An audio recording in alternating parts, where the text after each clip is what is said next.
Ran across an old video of mine where I talked to you about a 2011 to 2016 Cadillac SRX. Some notorious problems with these Cadillacs are lights flickering. I covered that in this video. It's an old video of mine, so be easy on me. And I also cover the fact that the panoramic roof, the drains back up, and the water ends up spilling out of those drains down into the back, and like the plastic and the headliner create like a funnel for it to accumulate down in the cargo area underneath the rear foam, and it builds up, and basically it builds up so high it covers up the hydraulic pump in the back, and it actually gets up into the liftgate module that controls all that, and it knocks out the module and everything. In this video I show you how to actually take a screwdriver, pick the rear light away on the bottom of the tailgate, and push a little piece of metal. It's kind of curved and it goes to the left, and you push that little piece of metal and you could pop that trunk open and do your work. Here's the video. 15 Cadillac SRX right now. One of the things I want to show you is lights flickering. You can see these lights in here. Let me clean this lens. These lights are flickering all the way around. That's usually an indication that the alternator is having to fulfill itself and it's got a bad battery. The battery is going to be bad. You're going to have bad connections to the battery, causing the alternator to do everything, not be able to have any stored power. So this will get a new battery, and that will more than likely fix the alternator problem. I've had 3 of these already where that was the fix, was put a new battery in it. Second of all, the lift gate on these, they won't open. What ends up happening is that panoramic sunroof up there that goes all the way back, the drains back up, and it spills water down the sides, and the water gets down here in this compartment, and you can see I've got it all cleaned out right now. But how I got this open is the important part. I climbed over the back of this, I laid on the flat panel that was back here, and I pulled this light out, and I just popped it out just like so, pushed it back up into its housing, just kind of on an angle.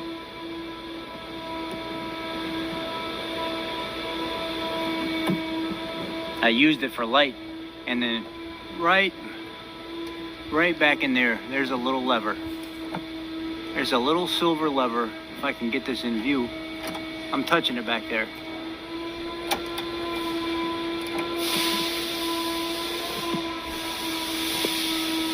That little silver lever right back there. I pushed that with a flat screwdriver. Right there. Push that with a flat screwdriver.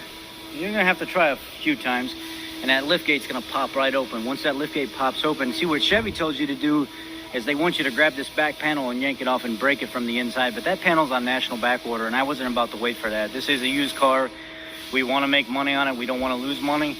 So this is a 2015 with 55,000 miles, and I went ahead and unplugged the hydraulic lines from the top of the pump. I went ahead and removed all the connectors from the assembly, pulled it all out of the way, cleaned the rest of the water. But if you really wanted to, you could get a punch and a screwdriver from underneath, and you could actually knock these plates off from right above the muffler, but you'll have to seal them back in with some kind of glue, and it won't be pleasant. So best thing to do is just go ahead and, do what I've said already to get the door open, get your module and stuff out of the way, unplug everything. There's a couple 10-millimeter nuts all the way around here, here, one over here, and then the whole assembly slides up and it comes out this way. And then what you'll do to get these little hydraulic lines off is you'll use a flat tip screwdriver and unclip it that way, unclip that way, and then you'll pull this off, and the same thing. The clips are on the module. I'll show you what the module looks like. Here's what those little nuts look like. They're 10-millimeter, and you'll have to remove this plastic from inside, or this foam storage area, and the back tray. You'll have to pull the back tray out of it to get it done. And then I'll show you what the pump looks like in the module, so you'll at least have a part number to go off of. Here's the hydraulic pump. It was full of water. It's mounted inside this housing with this foam around it for insulation. So I'm going to replace that pump. I'm going to replace, this probably all comes as one unit anyway. And then here's the module that sits on the side of it and controls everything. The part number, there you go. You can go online and you can check everything out, look it up. And you can see inside these connectors, they're corroded, they're rotten, they're no good. You'll even hear this trying to engage, and it'll try to close or open that lift gate because it's malfunctioning. But that is the gist of it. That is a 2010 to 2016 Cadillac SRX battery charging system issue that's common, and also lift gate won't open. Thanks, guys.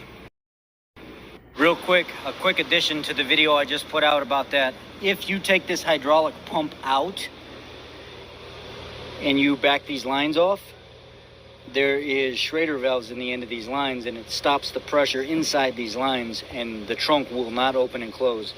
This pump must stay intact until you're ready to replace it, or else you will not be able to open and close this trunk, because it allows fluid in and out, in and out. And if you take it off the Schrader valve's front seat, and they keep all the pressure in the line. So basically